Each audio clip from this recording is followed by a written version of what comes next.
I had someone reach out to me on Instagram and be like, hey, I just looked for your Instagram to make sure you were alive. I love all 700 of my close internet friends, and I'm sorry that I disappeared. I might have disappeared, but I'm still reading. And this is what I've been reading. It's a large stack we have here. This is it. I also do just want to check in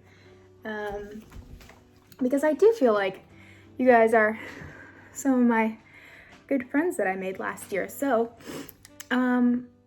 let's talk about where I've been. I think the last video I made was in January, maybe. Or maybe even February, I'm not sure, but there was a minute there where I just needed some time to, I think for a minute there was some time where I was just focusing on surviving emotionally. Anytime I had the motivation to put clothes on, do my makeup, have my room not be a disaster, those times were for low day interviews, which if you don't already know, low day and midnight woman are like my main thing.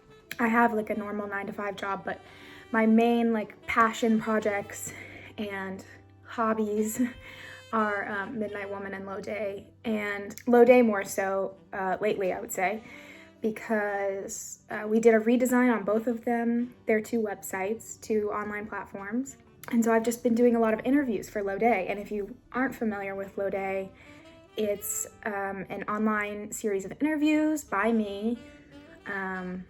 And they are celebrity interviews meant to fill the gap of journalistic coverage of celebrities that's missing out on like the humanity of celebrities, and not just the projects that they're working on, but like who they are as people.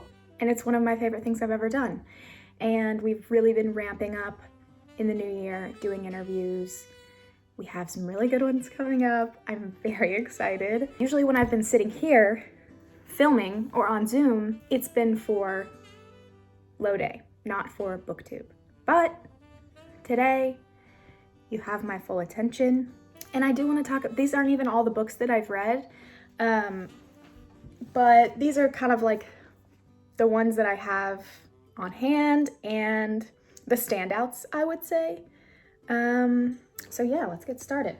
Also, some of these I read like a couple months ago, so forgive me if I don't remember everything. You know, CJ from CJ Reads has been doing her wrap-ups as more of like a filling you in on what I've been reading, and it kind of feels like this and this and this, and gives you kind of like a different synopsis of the book. So I won't be doing that exactly, but I am gonna keep it pretty short.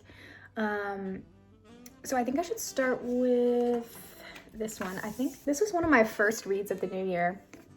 It's I Love You, But I've Chosen Darkness by Vaye Watkins. And also mentioning CJ again, this was a recommendation from CJ. Not like directly, but she posted about it and said it was one of her favorite books she's read in a while. So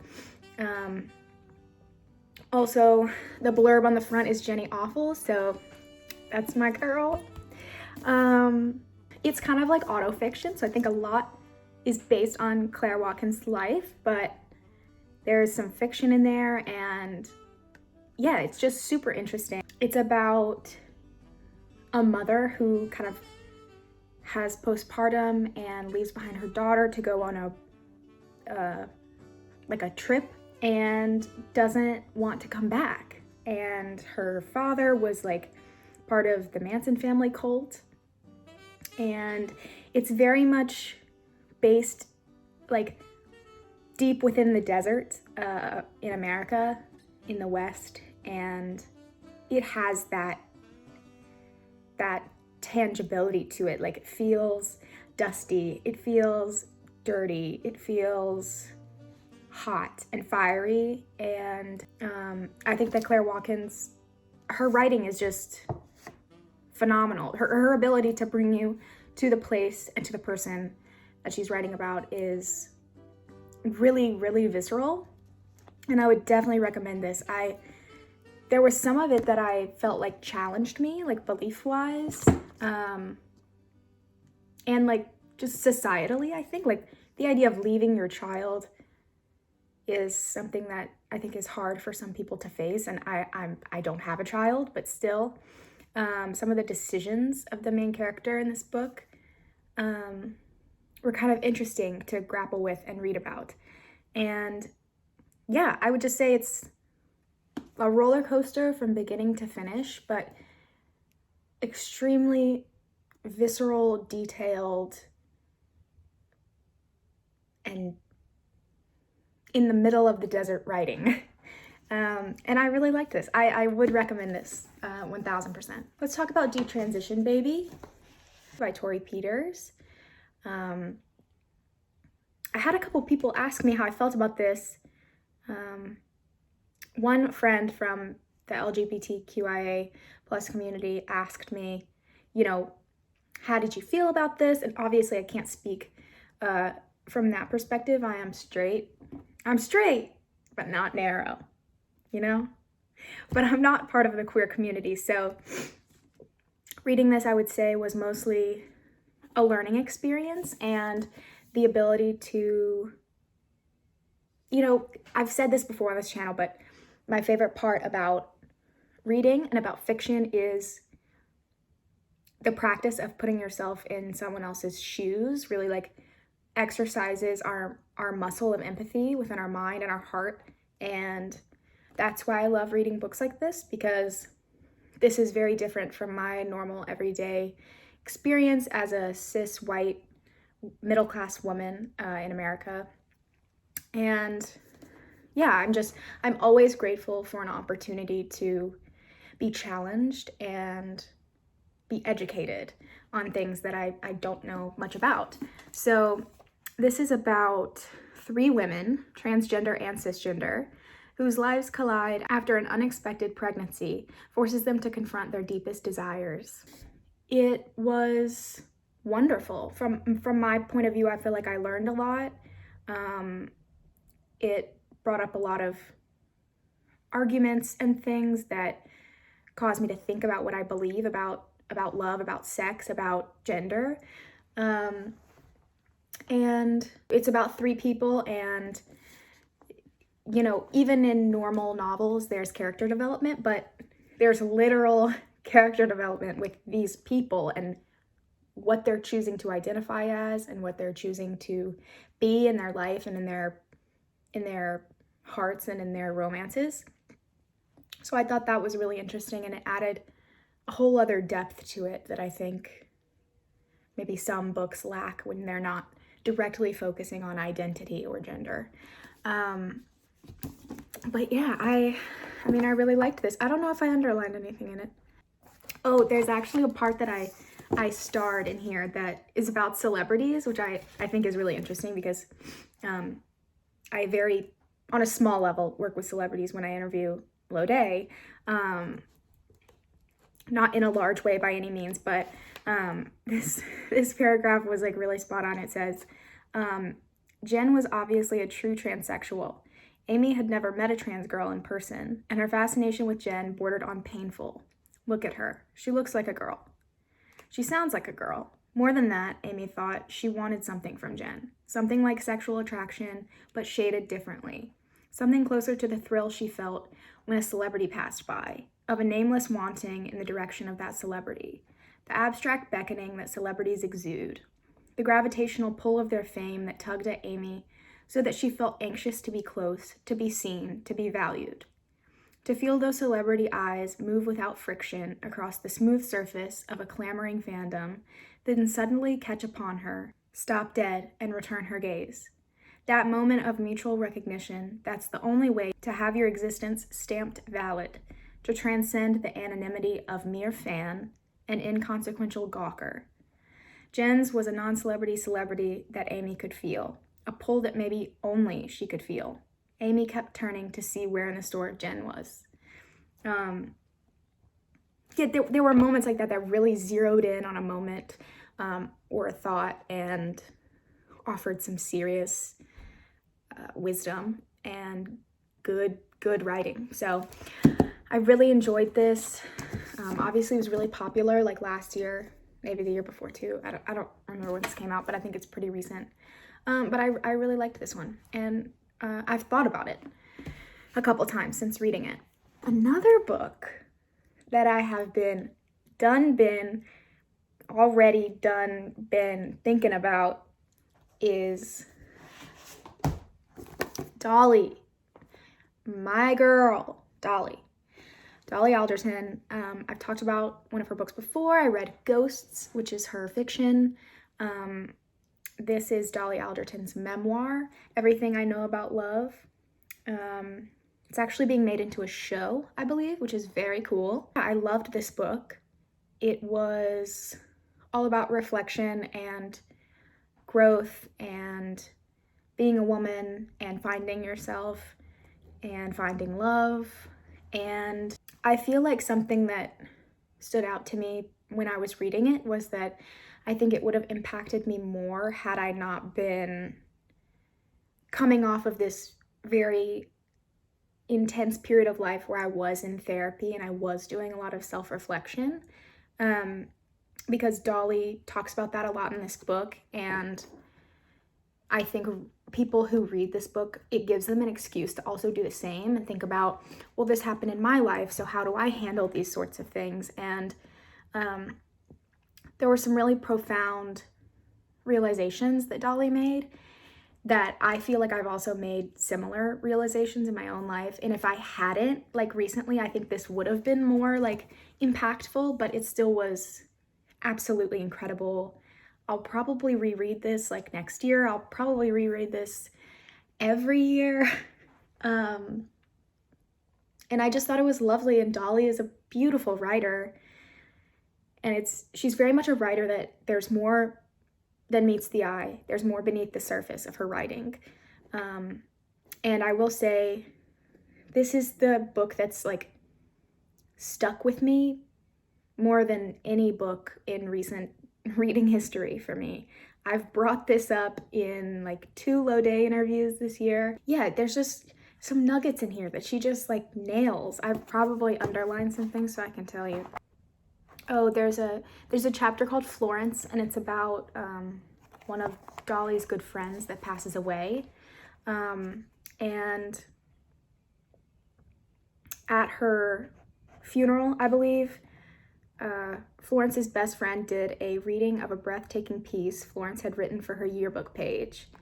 It may seem that life is difficult at times, but it's really as simple as breathing in and out, she read. Rip open hearts with your fury and tear down egos with your modesty. Be the person you wish you could be, not the person you feel you are doomed to be. Let yourself run away with your feelings. You were made so that someone could love you. Let them love you. Which obviously those are Florence's words and not Dolly's, but this sort of insight into that powerful,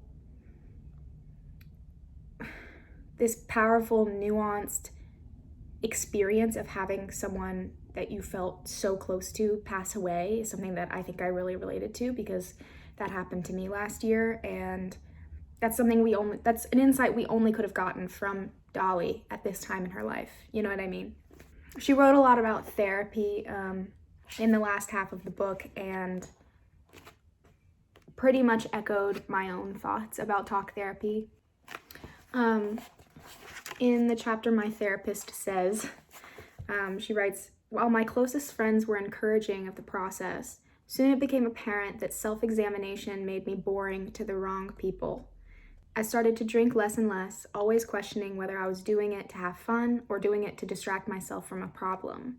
I tried to put a stop to people-pleasing, aware that giving my time and energy away so freely was what was chipping away at the void that I didn't want to turn into a quarry. I was more honest. I told people when I was upset or offended or angry, and valued the sense of calm that came with integrity, paid with the small price of an uncomfortable conversation. That just sums up talk therapy and self-realization so accurately to me, and is something that I really relate to, like realizing that some relationships you have to grow out of in order to realize that you are a changing, evolving person, and that is beautiful. But yeah, I absolutely recommend this. Dolly is phenomenal. I just want to like get a drink with you. Dolly, girl, call me. Next, let's talk briefly about Tarot for Change. I read this. This is by Jessica Dorr, and it's a nonfiction book about the tarot, and the subtitle is Using the Cards for Self-Care, Acceptance, and Growth. Jessica Dorr has a background in psychology and like talk therapy and things like that, and writes a sort of how-to guide for tarot through the lens of self-actualization. And that's how I use the tarot. If you don't use the tarot, you don't like the tarot, totally fine. That I know it's a very specific thing. I really enjoy it. I find it to be an extremely useful tool to self-reflect and look at your life, past, present, and future, and think about things on a deeper level. And I think that this book sums that up perfectly. She does go through each card in the tarot deck, and it can get a bit repetitive at times, but overall I found this to be very useful and a very, very good introduction to how to use tarot in this way. So very much recommend, and great writing as well. Recently I read Sarahland by Sam Cohen. This book was crazy. I don't even know. This book was like a roller coaster from beginning to end. In a lot of ways, it reminded me of the Pisces, I think, a little bit. It was short stories. And I had heard CJ, also, CJ, I swear I'm not obsessed with you. I just take your recommendations seriously. Yeah, this is stories. CJ said that it was one of her favorite books of last year, I believe. And yeah, I just thought it was a really unique take on stories. Like, has a whole cast of Sarahs in these stories, but they're all different. And that's a really unique way to approach storytelling and writing. A lot of it was that style of writing that I talk about a lot, that's like so inherently and abrasively human that it feels almost like too on the nose and makes me feel too exposed. And I love that sort of thing. So that was a lot of the writing in here. And I believe that this was Sam Cohen's first book, which is just badass. And I think one of my favorite stories, one of my standout stories was the first Sarah. And it's kind of a twist on Sarah from the Christian Bible, and it was just really, really unique. And not to downplay this writer's writing at all, but it just seems like a writing exercise that was extremely successful and taken to its full potential. And as a whole body of work, this is just excellent, and I definitely recommend it. The most recent thing I've read is Bodywork, The Radical Power of Personal Narrative by Melissa Febos? I don't know. I have had my eye on this for months. I knew it was about to release. I think it released last month. And I also am 1000% that bitch that ordered this from the UK, because the US cover I hated. And I really like the UK cover. So I did that, and I waited extra long for it to arrive from another country. I'll read you like a little bit of the back. In this bold and exhilarating mix of memoir and writing guide, Melissa Febos tackles the emotional, psychological, and physical work of writing intimately while offering an utterly fresh examination of the storyteller's life and the challenges it presents. How do we write about the relationships that have formed us? How do we describe our bodies, their desires and traumas? What does it mean to have your writing or living dismissed as navel-gazing, or else hailed as so brave, so raw? And to whom in the end do our most intimate stories belong? What stood out to me when I first saw the synopsis of this book was the idea of exploring what personal narrative means is something that is a huge part of my life and is one of the reasons why I started my two websites, Midnight Woman and Low Day. And I just feel like her point of view really echoes my own beliefs on personal writing and memoir and writing about your own life, and how it's inherently valid and important just because they're our own stories and we're the only people that can tell them. And that's one of the reasons why I started Midnight Woman, is so that people could anonymously share experiences that had happened to them. And when people come back to me and say, well, I'm not a good writer, I can't do that, my first response always is, you don't have to be a writer, you just have to tell your story. It doesn't matter if it's good or not, you're the only person that can tell it. And that's inherently valuable. So yeah, I really loved this. God, I must have underlined 8,000 things. There's also a lot of references and like research done for this, and I really respect that. Research and like sources are not my strong suit as a writer, so I always respect when people can do that. Sorry, I definitely forgot my tea was sitting here the entire time I've been filming. Literally 30 minutes. On the bright side, it is the perfect temperature. But yeah, let me see if I can find you a good little snippet. In this part, at the very beginning, she's talking about the like science and facts behind sharing personal trauma and how it directly affects a person's like health. And she's talking about this social psychologist's research, and she says his research has since been replicated numerous times and his results supported. Expressive writing about trauma strengthens the immune system, decreases obsessive thinking, and contributes to the overall health of the writers. The articulation of painful memories, including the literature and art that arises out of political upheaval, is integral to the formation, preservation, and integration of collective memory. Big brain energy, but like, yes, agree. Oh, another piece that I very much loved. The resistance to memoirs about trauma is in many respects a reiteration of the classic role of perpetrator, to deny, discredit, and dismiss victims in order to avoid being implicated or losing power. Like, damn, she's a fucking savage, and that's correct. So yeah, this is, I think, one of my favorite things I've read in a while, and I will probably come back to it a good bit, but ultimately it just echoed my own views on personal storytelling and being open about trauma, and I think that's a good thing. It's a good thing to find people that share your same, beliefs on things, and beautiful writing. I'm really glad that I got to see you guys.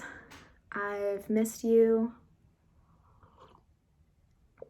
I do need to get back to work now. I do have some other Low Day interviews coming up. I feel overwhelmed, but in the best way. And yeah, as someone who suffers with depression, every day is different, and I always hope to wake up on the right side of the bed and be productive and be motivated. And today is one of those days, and that at its base level is something that I'm grateful for, and was what gave me the motivation to sit down and talk to you. So tell me in the comments what you've been reading. Also, if you've read any of these, what your opinions were. I hope everyone's doing great. You know, I haven't said this in a while. I hope you have a great week. I hope you are being kind to yourself. I hope you're enjoying lots of good books or whatever else if you're not in the mood to read. And don't let anyone tell you what to do.